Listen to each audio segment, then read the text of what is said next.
Welcome back to the channel, guys, and in today's video we're going to be installing a fuel surge tank in the Evo 9 with hopes that that takes care of the fuel starvation issues that I'm having on track. Let's go. All right, guys, so if you don't know what a fuel surge tank is, this is a vessel that holds the fuel pump and is typically in a tall, skinny, or a tall type container that holds the fuel pump all the way at the bottom. So the fuel pump basically gets hung on here. There could be one or it could be multiple fuel pumps. It could also be a solution if you need to have more than one or more than two fuel pumps. There's surge tanks that can hold even 3 fuel pumps, but they all kind of work the same way.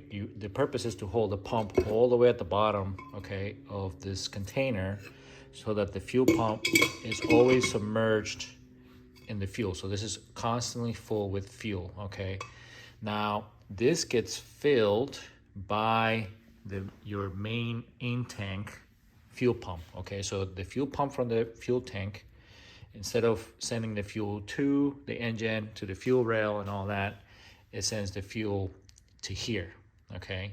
And then you house another fuel pump here that then this goes to the fuel rail, and feeds the engine. So then because this container is shaped in such a way and the pump is always down here, this is better guaranteed to always be full of fuel, or that the fuel pump will always be submerged. Now, in my instance, where I was having fuel starvation on those long left-hand turns, there may be instances where, let's say, the in-tank pump doesn't pick up any fuel and it doesn't send fuel to this tank, but this tank was previously already filled, okay? So this will take up the temporary slack. The fuel that's in here is not gonna get sucked in all at once or all in just 1 second. It's gonna take several seconds for that fuel pump to empty this out. Also, this gets filled with the return. So if you have a return system, a return fuel system, then the fuel that's left over from the fuel rail, instead of going into the main tank at the in-tank pump hanger, it comes here first. So, and then whatever excess goes from here, from the in-tank pump, then that returns to the main fuel tank. So I'll show you all that stuff here when I have it installed, but I just wanted to give a kind of like a quick explanation as to how this works. Okay, guys, I figured I'd try to do a better job at explaining this with this little diagram that I borrowed from the internet. So a lot of this won't apply to my case, but let me kind of go through this. So this part right here, these two things right here represent the fuel pump and the fuel filter, okay? So in my case, my fuel pump and my fuel pump filter are in the tank, okay? So now this is the surge tank, and with the surge tank, they're having the pumps. In this diagram, it shows the pumps and the filters also outside. Again, my pump goes inside, okay? So we can ignore those things. We know that my pumps are inside the tank and inside the surge tank, all right? So the pink line represents the flow to the surge tank, okay? So the fuel goes from the in tank to the surge tank, okay? And then from the surge tank fuel pump, it goes out the surge tank to the fuel rail, goes through the fuel rail, through the fuel pressure regulator, okay? Now, the excess fuel from the fuel pressure regulator goes to the surge tank first, okay? So that's another method as to how the surge tank stays filled, okay? It gets filled by the in-tank fuel pump, but also by the return fuel. And then whatever excess fuel is in here, it goes out the surge tank and into the original return in the main tank, okay? So hopefully this explains it a bit better. And then these are all the parts that I'm gonna need. Well, I'm not gonna need all the parts. So this is just a contraption. This is an old fuel pump that I have laying around. This fuel pump is probably on its way out, but I'm just gonna use it to empty the fuel tank because the fuel tank is almost completely full. This is the actual pump that's gonna go in my main fuel tank, okay? Because right now I have a Walbro 450 in there, but you don't need that big of a pump to fill this, okay? Because the pump that fills this runs at very low pressure, and fuel pumps are rated at 3 bar pressure or 43.5 psi of pressure, but this will run maybe at about 5 psi.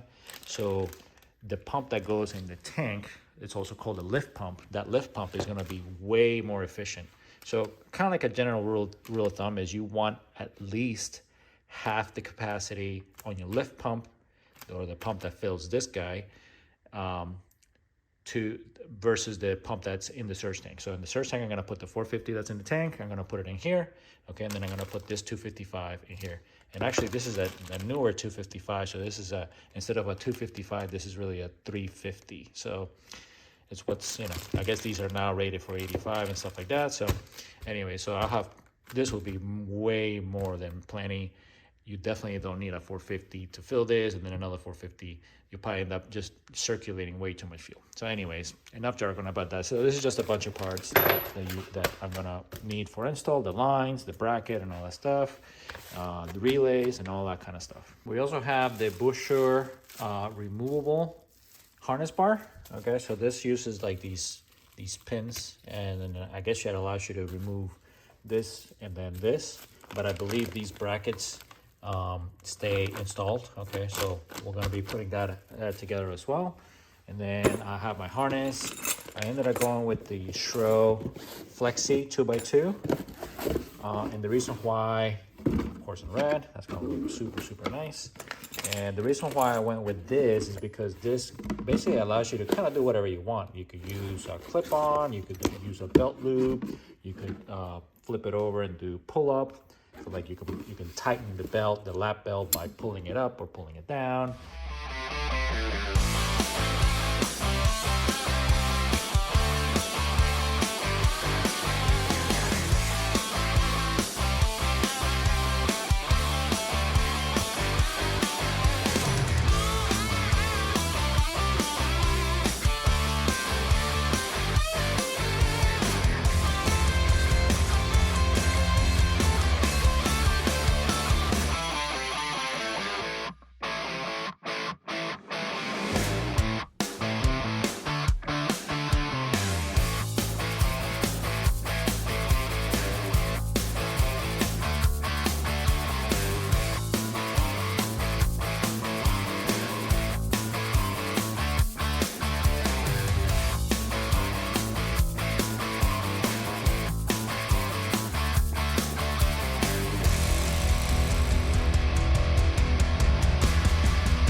All right, guys, so I gotta admit defeat.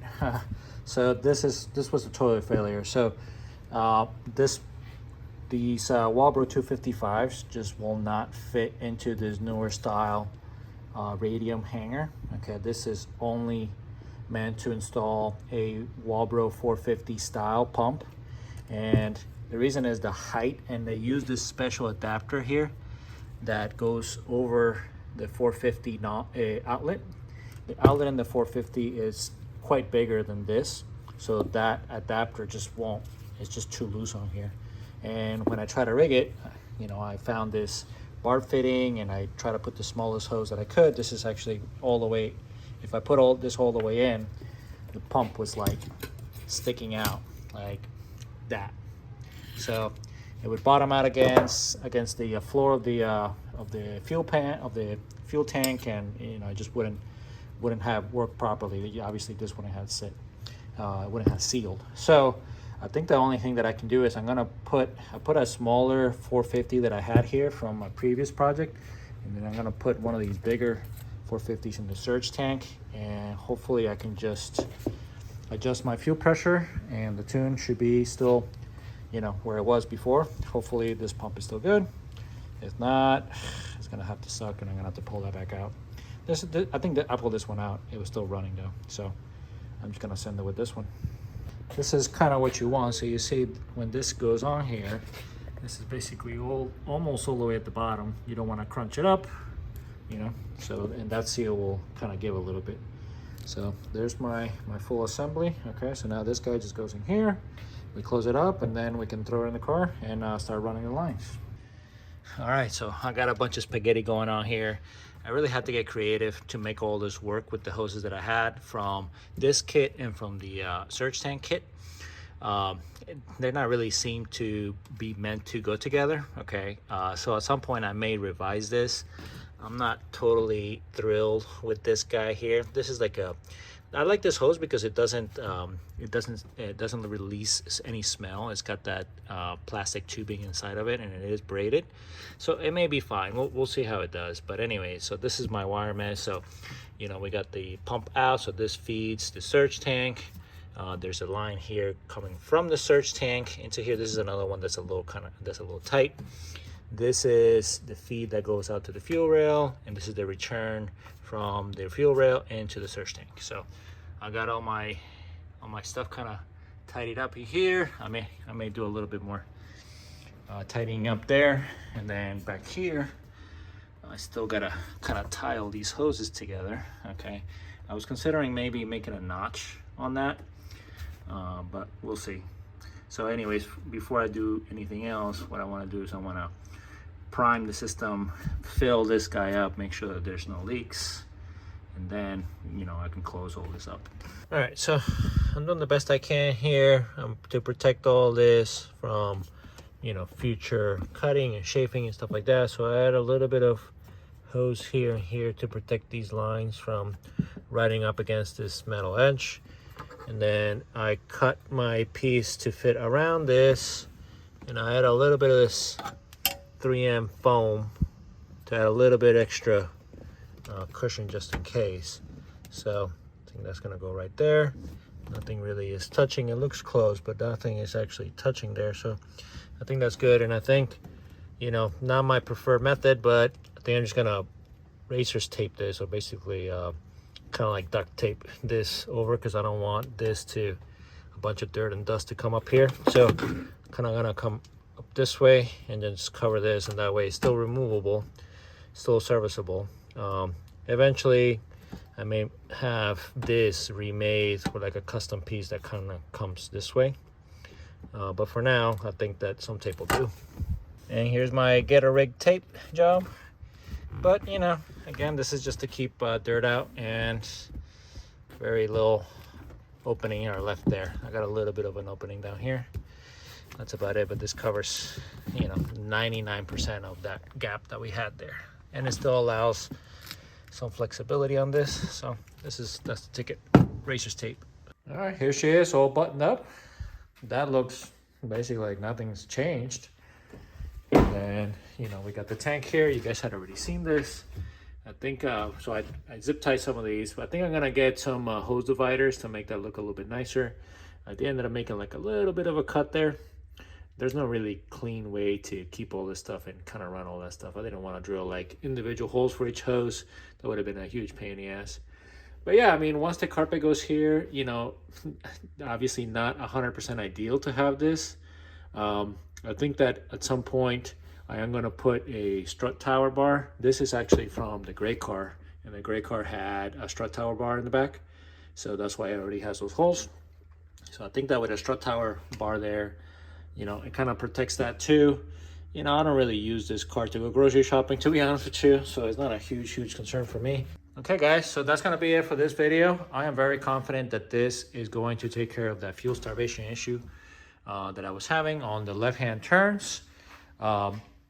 Definitely not something that I wanted to do, okay, but having the inconvenience of having to run this and buy this is better than, you know, having the fuel starvation issue, and that honestly could lead into you losing a motor, you know.